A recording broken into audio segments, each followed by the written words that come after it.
Muy buenos días, Dios los bendiga a todos. Bueno, pongan mucha atención. Ayer veíamos de que solamente hay tres maneras de apropiarnos de nuestras posesiones, y lo digo así de esa manera porque Jesús ya pagó en la cruz del Calvario, y solo hay tres maneras para apropiarnos de lo que Él hizo en la cruz del Calvario. Y ayer veíamos una de ellas es arrepentimiento, arrepentirnos, apartarnos del pecado, volvernos a Dios, someternos a Él y comprometernos con el señorío de Jesucristo. Ese es el verdadero arrepentimiento. Y según las Escrituras es el principal requisito que nunca es negociable para la salvación. Pero hay otro requisito que muchas veces o no lo enfatizamos tanto, y es el bautismo. El verbo bautizar o bautismo se deriva directamente del término griego que significa sumergir, hundir, consumir bajo la superficie del agua o de algún otro líquido. Y es una ordenanza que ya desde en los tiempos de Jesús ya se practicaba con el pueblo judío en ciertas ceremonias. Y este bautismo tuvo un papel sobresaliente también en el ministerio de Juan el Bautista. Cuando la gente respondía a su predicación y al mensaje de arrepentimiento, Juan el Bautista les enfatizaba que se requería que se bautizaran en el río Jordán. El bautismo de Juan era, por lo tanto, un testimonio público para indicar que una persona se había arrepentido de sus pecados. ¿Mm? Pero ahí quedaba nada más. El mismo Jesús se sometió al bautismo de Juan cuando comenzó su propio ministerio, pero en el bautismo de Jesús no hubo reconocimiento o confesión de pecados, por cuanto Jesús nunca cometió ningún pecado. Y según las palabras que aparecen en el libro del primer evangelista de Mateo, Jesús explicó las razones al dar ese paso en Mateo 3:15, porque así conviene que cumplamos toda justicia. Y mediante esta sumisión al bautismo de Juan, nuestro Señor Jesucristo llenó por completo un acto exterior o la justicia interior que poseía eternamente la hizo pública. Y al atravesar esa puerta entró a su propio ministerio público. Las labores de Juan el Bautista, sin embargo, eran transitorias y clausuró y selló el ministerio de los profetas en el Antiguo Testamento.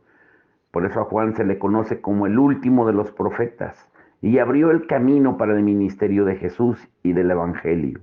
Y una vez que nuestro Señor completó su ministerio terrenal y pagó el precio por nuestros pecados, el bautismo de Juan ya no tuvo más validez. En el libro de los Hechos, en el capítulo 19, del 1 al 5, se registra cómo Pablo encontró en Éfeso a ciertos discípulos de Juan el Bautista y les explicó el mensaje completo del Evangelio que se centra en la muerte y en la resurrección de Jesús. Luego bautizó a estos discípulos de Juan con el bautismo cristiano en el nombre de nuestro Señor Jesucristo, como Él ordenó. Ahora, la característica distintiva del bautismo cristiano radica en el hecho que la persona a quien se bautiza se identifica públicamente con Jesús en su muerte. Por eso yo ponía hoy en el devocional el título del devocional, bueno, de ayer, perdón, el título del devocional no, del el Espíritu Santo solamente guía a los crucificados, refiriéndose a que tenemos que ser bautizados, sepultados en las aguas, muertos, crucificados. Y entonces el Espíritu Santo toma su lugar y nos guía. Y ahí quien se bautiza entonces se identifica públicamente con Jesús en su muerte, en su sepultura y en su resurrección. Y Pablo le recordó a los hermanos de la iglesia en Colosas también, en Colosenses 2:12, sepultados con él en el bautismo, en el cual fuisteis también resucitados con él mediante la fe en el poder de Dios que le levantó de los muertos. Para satisfacer el propósito de Dios en el Evangelio, a todos los que claman por salvación mediante la fe en el sacrificio expiatorio de Jesús en la cruz del Calvario, se les requiere dar un testimonio público, un paso de obediencia por medio del bautismo. Es una señal distintiva de su compromiso de seguir a Jesús como sus discípulos y de dar muerte, de sepultar a la vieja naturaleza, de ya no vivir como antes vivíamos. En las comunidades no cristianas que existen alrededor del mundo, como los musulmanes o los hindúes, el acto público del bautismo equivale a la imposición de una marca que identifica a una persona como discípulo de Jesús y con frecuencia es lo que produce reacciones negativas muy fuertes entre los no creyentes. Y vale la pena tener en cuenta y recordar las palabras de Jesús cuando Él envió a sus primeros apóstoles con esta instrucción en Marcos 16, 15 al 16.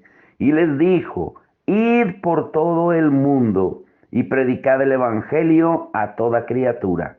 El que creyere y fuere bautizado será salvo, mas el que no creyere será condenado. El bautismo cristiano no es un añadido o una añadidura al proceso de la salvación, es su consumación.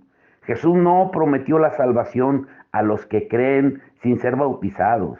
Y no hay ningún registro en el Nuevo Testamento de alguien que haya pedido la salvación mediante la fe en Jesucristo sin cumplir con el requisito de someterse al bautismo, perdón, excepto el ladrón que murió en la cruz con Jesucristo.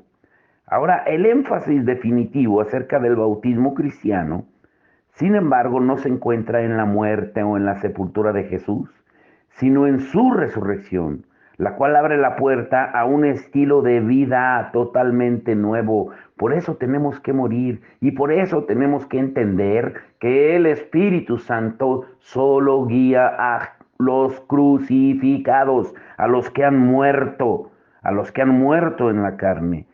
Y esto se resume muy hermoso en la epístola de los Colosenses, en Colosenses 3, del 1 al 4, dice, si pues habéis resucitado con Cristo, buscad las cosas de arriba donde está Cristo sentado a la diestra de Dios. O sea, si tú ya moriste a tu vieja vida, ahora ya no te enfoques en lo viejo, sino ahora busca las cosas de arriba. Y luego sigue diciendo, pongan la mirada en las cosas de arriba, no en las de la tierra, porque habéis muerto y vuestra vida está escondida con Cristo en Dios. Cuando Cristo, vuestra vida, se manifieste, entonces vosotros también seréis manifestados con Él en gloria. Pongan atención aquí en esto, ¿eh? En gloria, esa palabra, subrayenla y ahorita se van a dar cuenta, unos minutos más adelante. Bueno, el punto número 3 es recibir el Espíritu Santo. Aquí es donde entra la parte que hemos enfatizado. Si tú no te has arrepentido de verdad, no has nacido de nuevo, no has muerto a tu vieja naturaleza, no la has sepultado en el bautismo, pues puedes decir de que el Espíritu Santo, claro que fue el que te convenció, claro que fue el que hizo que te arrepintieras, pero si no has dado el paso de obediencia, el Espíritu Santo te convenció, pero la pregunta es, ¿lo recibiste? Escuchen bien, el tercer paso es el paso superior y más excelente del proceso por cuyo medio entramos a poseer nuestra herencia en Cristo. Y para un adecuado entendimiento de cuánto esto implica, necesitamos estar de acuerdo en que en el Nuevo Testamento nos habla de dos maneras distintas, escúchenlo bien, de recibir al Espíritu Santo. ¿Mm?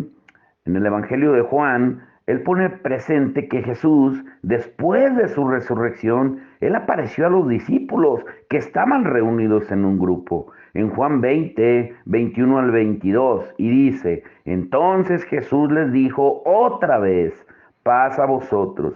Como me envió el Padre, así también yo os envío. Y habiendo dicho esto, sopló y les dijo, recibid el Espíritu Santo. De una manera mucho más literal, parte del versículo 22 podría haberse traducido así: respiró, alentó dentro de ellos para luego decirles, reciban el aliento santo. A la acción del Señor siguieron sus palabras, y en aquel instante los discípulos recibieron de Jesús el Espíritu Santo como un aliento divino, y de hecho nacieron de nuevo del Espíritu Santo. Recibieron pues la vida divina de resurrección, vida que había vencido a Satanás, el pecado, la muerte y la tumba. Y a la luz de esto, Juan afirma en Primera de Juan 5:4, porque todo lo que es nacido de Dios vence al mundo. No hay ningún poder en el universo que pueda derrotar la vida de Dios, eterna y divina, que recibe cada creyente en Jesús cuando nace de nuevo por el Espíritu Santo. Pero los discípulos aún tenían más para recibir del Espíritu Santo, porque en un espacio de 40 días que hubo entre la resurrección de Jesús y su ascensión al cielo, escuchen bien lo que sucedió en Hechos 1:4 al 5, y estando juntos, les mandó que no se fueran de Jerusalén, sino que esperasen la promesa del Padre, la cual les dijo, oísteis de mí, porque Juan ciertamente bautizó con agua, mas vosotros seréis bautizados con el Espíritu Santo dentro de no muchos días.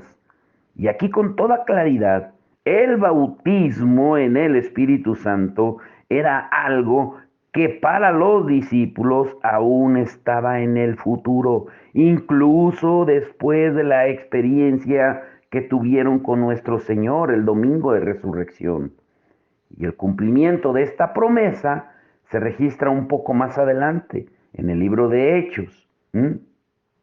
Dice, cuando llegó el día de Pentecostés, estaban todos unánimes juntos, y de repente vino del cielo un estruendo como de un viento recio que soplaba, el cual llenó toda la casa donde estaban sentados, y se les aparecieron lenguas repartidas como de fuego, asentándose sobre cada uno de ellos, y fueron todos llenos del Espíritu Santo y comenzaron a hablar en otras lenguas, según el Espíritu les daba que hablasen. Hechos 2, del 1 al 4. Aquí hubo tres fases sucesivas en la experiencia que acabamos de leer. Primero hubo un bautismo, una inmersión. Todos fueron inmersos, sumergidos en el Espíritu Santo que descendió sobre ellos desde lo alto.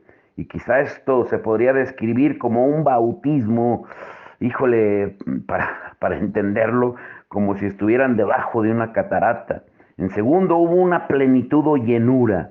Individualmente a todos los llenó el Espíritu Santo, es decir, quedaron plenos. Y en tercer lugar, hubo un derramamiento.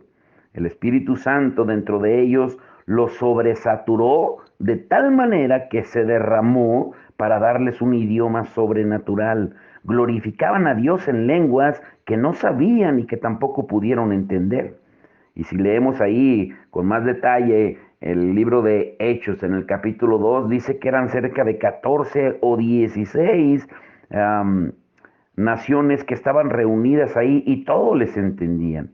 La experiencia de los discípulos en el día de Pentecostés demostró el acierto de la frase de Jesús, según les dijo él en Mateo 12:34. De la abundancia del corazón habla la boca. Y cuando el corazón está lleno, en otros términos, se derrama a través de los labios en palabras. Y esta experiencia del Espíritu Santo constituyó el equipamiento extraordinario, indispensable para hacer que los discípulos fueran testimonios eficientes del Señor Jesús. Estaba dispuesto que serían testigos de sucesos, de hechos que eran por completo sobrenaturales. Subrayen también esa palabra. La resurrección y la ascensión de Jesús fueron otros a partir de entonces. Aunque ya hemos estudiado que antes de que Jesús muriera en la cruz, ellos tenían poder y autoridad para sanar enfermos, echar fuera demonios, para predicar, para sanar, pero aún así no eran testigos eficientes porque lo abandonaron. Ahora, una vez que fueron llenos del poder del Espíritu Santo, el testificar de los acontecimientos increíbles y portentosos de Jesús, claro que les iba a exigir un poder sobrenatural que solo sería manifestado de manera por medio del Espíritu Santo. Y ese día fue el día de Pentecostés, y cuyo registro impresionante siguió a través de todo lo que podemos leer en el libro de los Hechos, en los 28 capítulos de los Hechos. No hay ningún capítulo de los 28 que no mencione lo que el Espíritu Santo hace. Ahora, ese poder nunca se le ha quitado a la iglesia, escúchenlo bien, y todavía se encuentra disponible hoy. Pero la pregunta es, ¿por qué entonces, por qué la gente tiene años en el Evangelio y no predica, no son testigos fieles, porque ni siquiera pueden servir en un ministerio, en alguna área en la iglesia? Pues ya te diste cuenta, y la respuesta, pues tú mismo la debes de saber. Falta el poder, la llenura del Espíritu Santo. Ese poder nunca se le ha quitado a la iglesia, pero para poder recibir ese poder necesitas morir. Por eso el Espíritu Santo solo guía crucificados. Y Pablo con toda claridad señala que los dones sobrenaturales y las manifestaciones del Espíritu Santo siguen su obra y su operación en la iglesia hasta el fin de los tiempos. En Primera de Corintios 1:4 al 8, escuchen bien lo que dice el apóstol Pablo. Gracias doy a mi Dios siempre por vosotros, por la gracia de Dios que os fue dada en Cristo Jesús, porque en todas las cosas fuisteis enriquecidos en él, en toda palabra y en toda ciencia. Y así como el testimonio acerca de Cristo ha sido confirmado en vosotros, de tal manera que nada os falta en ningún don, esperando la manifestación de nuestro Señor Jesucristo, el cual también os confirmará hasta el fin, para que seáis irreprensibles en el día de nuestro Señor Jesucristo.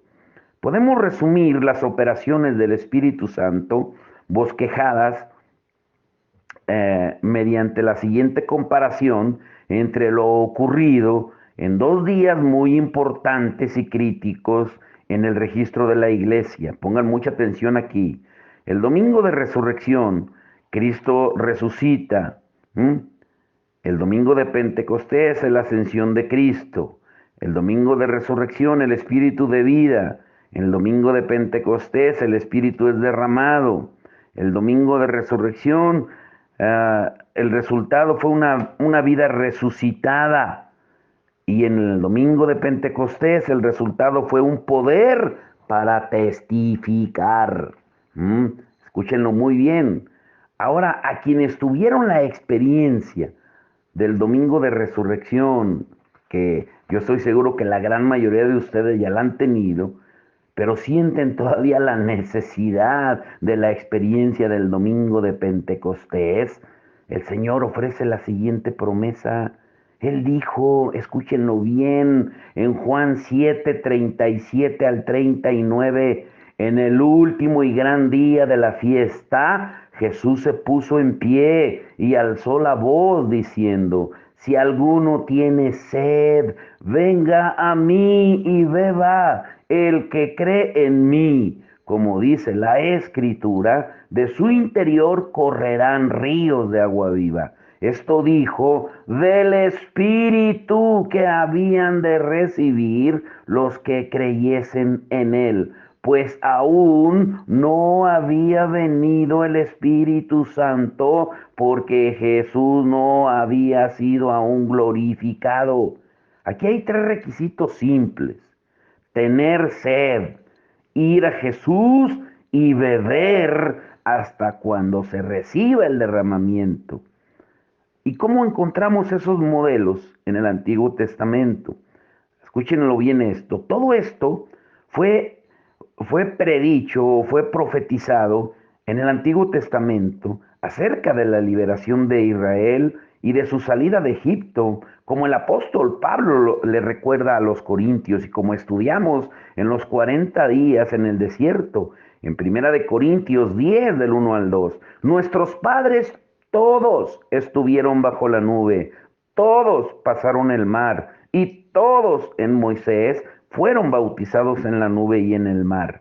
Primero, los israelitas, mientras todavía estaban sumidos bajo el oprobio de la esclavitud en Egipto, fueron salvos del juicio que Dios manifestó sobre todos los primogénitos mediante la sangre del Cordero de la Pascua. Y a lo largo de las Escrituras, el Cordero del sacrificio representa a Jesús, el Cordero de Dios, cuya sangre vertida, derramada en la cruz, salva del juicio de Dios a todos los pecadores que se arrepienten de sus iniquidades, de sus maldades. Y después de eso, los israelitas fueron salvos fuera de Egipto, por lo que Pablo describe como un doble bautismo: el bautismo en la nube, que desciende sobre ellos desde lo alto, tipifica el bautismo en el Espíritu Santo. El paso del pueblo de Israel a través del Mar Rojo sobrenaturalmente dividió delante de ellos y es un prototipo del bautismo por inmersión en agua, cuando nos sumergimos en el agua.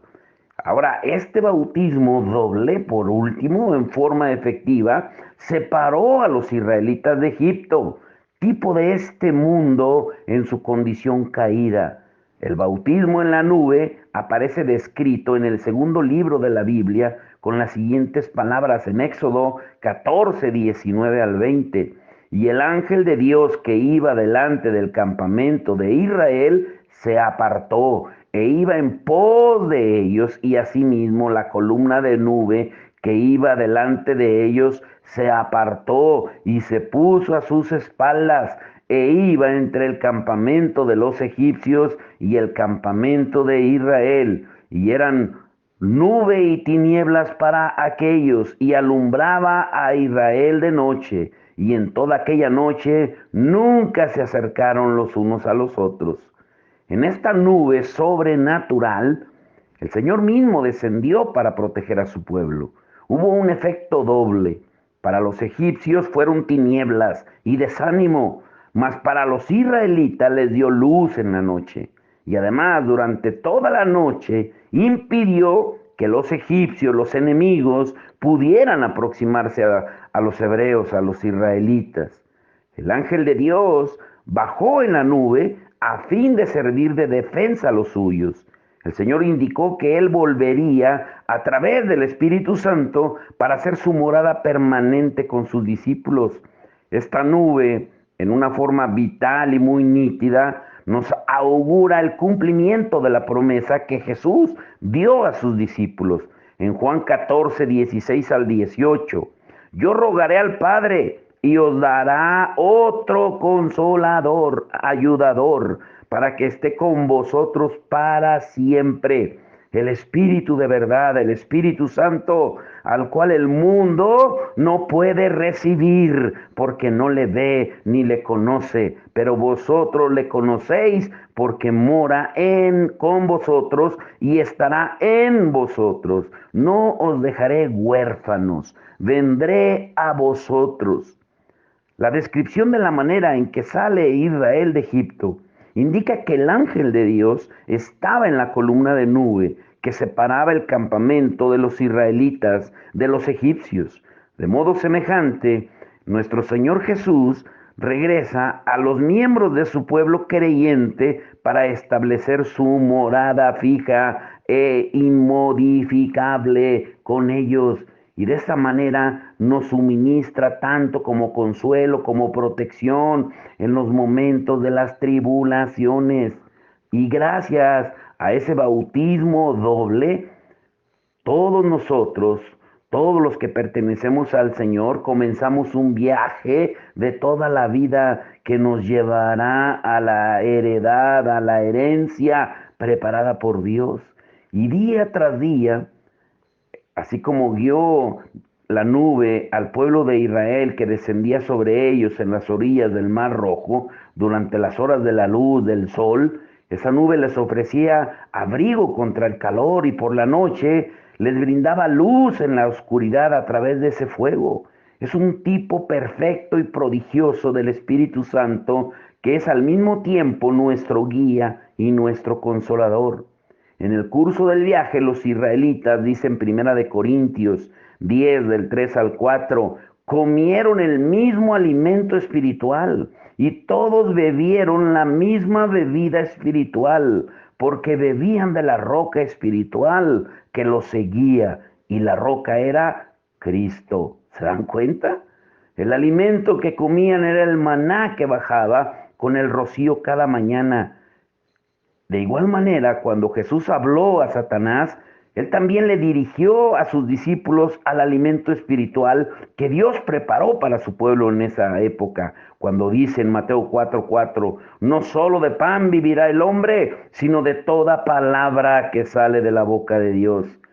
Para nosotros, los cristianos de hoy, la fortaleza y la salud espiritual vienen por comer cada día y con regularidad la palabra del Señor, el maná que nos llega por medio de las santas escrituras.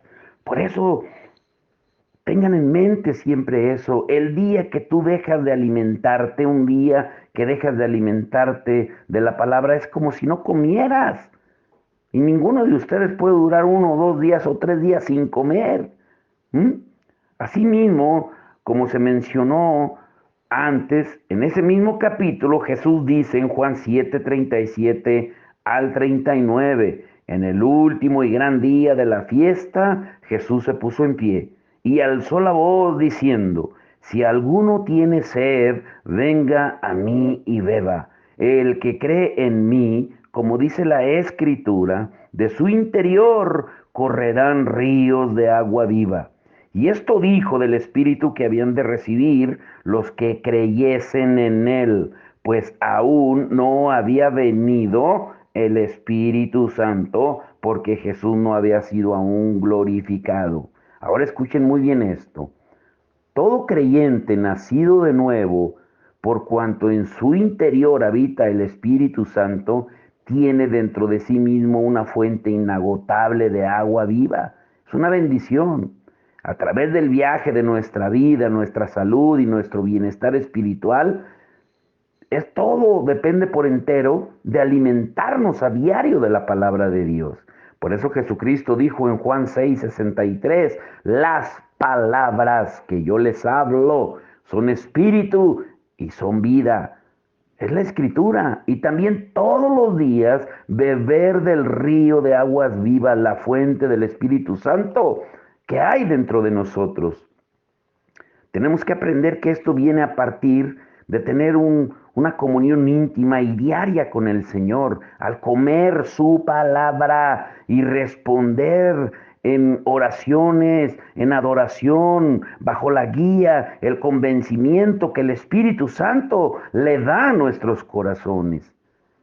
Esto es real y muy verídico que el maná provisto para Dios, para los israelitas en su viaje por el desierto, se debía reunir y recoger muy temprano en la mañana. De otra manera, al levantarse tarde, al salir el sol, el calor del sol lo iba a desaparecer y no iban a comer, pues para nosotros es de suma importancia, por lo tanto, que nos alimentemos pronto de la palabra de Dios en las primeras horas del día, antes que el calor de las preocupaciones del mundo y las diversas responsabilidades echen a perder el maná. A partir del Mar Rojo en adelante, la columna de nube guió a los israelitas durante el resto del viaje por el desierto. Y esto se ilustra en forma muy efectiva con las palabras del apóstol Pablo, cuando él dice en Romanos 8:14, porque todos los que son guiados por el Espíritu de Dios, estos son hijos de Dios. La súplica de nuestro corazón es que el Dios Todopoderoso, eh, que Él se haga manifiesto en cada uno de nosotros. Ahora escuchen esto. Ay, Señor, solo les daré la introducción para partir de mañana, porque entraremos a pues no un nuevo estudio, sino al paso siguiente. Hemos visto en los 40 días, vimos cómo el Señor liberó al pueblo de Israel de la esclavitud de Egipto, que es una tipología de nuestra vida, de cuando estábamos cautivos en el pecado en Egipto, y cómo Él liberó a través del sacrificio en la cruz de Jesús. Y cómo vimos también, hemos estado estudiando cómo los discípulos, Jesús antes de ir a la cruz les dio poder y autoridad para hacer obras y maravillas, milagros, sanidades, prodigios, echar fuera demonios, pero aún cuando tenían ese poder y autoridad, aún así fallaron. Pero después de que Jesucristo resucitó y ascendió al cielo, después de la cruz, y cuando ellos entendieron realmente lo que significaban las palabras que Jesús les decía, de que deberían de tomar su cruz diariamente y morir a ellos, morir al yo pienso, al yo siento, al yo quiero, ellos fue cuando verdaderamente entendieron que todo lo que ellos hicieran era para la gloria de Dios. ¿Por qué la gente hoy no predica? ¿Por qué los hermanos tienen años en la iglesia y nunca invitan a nadie nuevo a la iglesia? Se conforman con ir a alimentarse ellos, pero cada domingo, hace muchos años yo escuché una predicación, no fue mía, no lo reconozco, fue de un pastor en Estados Unidos, me impactó tanto cuando él dijo, cada domingo se tiran toneladas y toneladas de alimento espiritual, refiriéndose a la palabra. Dice, porque cuántos hermanos que usted conoce que tienen años en el Evangelio vienen solamente como rutina, cada domingo, cada semana, escuchan la palabra y jamás la comparten. El maná, el alimento que reciben en abundancia, lo desperdician, lo tiran y mucho menos lo comparten, porque jamás invitan a nadie. ¿Cuánta gente de la iglesia no conocemos? Y no estoy hablando solo de Creo en Ti, de todas las iglesias, porque las iglesias pueden tener 20, 30 años y no crecer. Para ejemplo, una aquí cerquitas, que tenemos, que tiene 25 años y solamente la familia, 3 hermanas que se reúnen ahí, o esta otra de otra comunidad, más de 35 años tal vez, ni grupos de alabanza tienen. ¿Qué ha pasado? Entonces el Espíritu Santo no está dirigiendo a la iglesia. Por eso el énfasis, escúchenlo muy bien. Les dije que solo iba a ser la introducción para lo que nos espera el día de mañana. Mientras tú no entiendas que el Señor te va a dar el Espíritu Santo solo cuando quieras ser testigo, y no estoy diciendo que no lo tengas. Una cosa es la llenura, el poder del Espíritu Santo, porque leímos que los discípulos recibieron el Espíritu Santo cuando Jesús sopló, pero el poder verdadero para ser testigos fue cuando fueron llenos en la llenura. Y entonces fueron testigos y jamás volvieron a ser los mismos.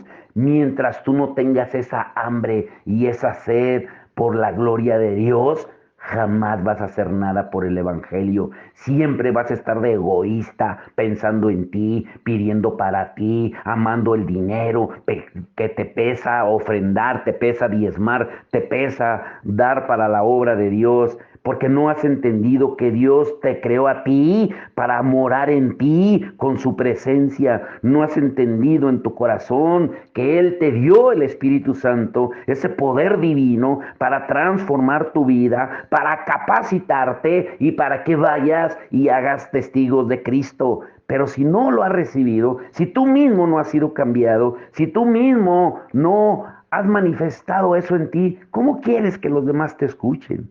Ahora, escuchen para terminar por hoy, solo les daré la introducción. Tú y yo fuimos creados para la gloria de Cristo. Escuchen esto. ¿Sabías tú que fuiste creado especialmente para la gloria de Dios? La gloria de Dios fue un regalo para la humanidad en la creación, pero también es en la herencia que le pertenece a todo hijo de Dios. Cuando entramos en la gloria de Dios, habitamos en su presencia, recibimos su amor, su gracia y entendemos su corazón, conocemos su voluntad y la hacemos y experimentamos su poder divino. Y ese poder transforma vidas, la nuestra y a las que les hablemos, salvando, sanando y liberando. Y hace milagros y maravillas que revelan la majestad de Dios. Sin embargo, muchos cristianos no viven en esa gloria por varias razones, porque se han conformado con mucho menos en su relación con Dios, aun cuando asistan a la iglesia regularmente. ¿Mm? La noche cuando Jesús iba a ser crucificado y cuando él oró la última oración que está registrada en Juan 17, y con esto los voy a dejar para que mediten para el día de mañana, la noche de su crucifixión, antes de ir a la cruz, Jesús, escuchen la oración, lean todo el capítulo 17 de Juan. Allí está registrada la oración. Según dicen los teólogos, fue la última oración en la tierra que Jesús hizo por sus discípulos. Y él dijo esto, solo un versículo, en Juan 17:22. La gloria que que me diste, yo les he dado. Escúchenlo bien. La gloria que me diste, yo les he dado para que sean uno, así como nosotros somos uno. Jesús nos ha dado a todos los creyentes la misma gloria que recibió del Padre. Pero las preguntas que entonces debemos hacernos, con esto los quiero dejar por hoy. ¿Qué debemos hacer entonces con esta revelación que estamos leyendo aquí en su palabra? ¿Cómo podemos vivir entonces según la gloria que hemos recibido de Jesús? ¿Cómo debemos de vivir entonces?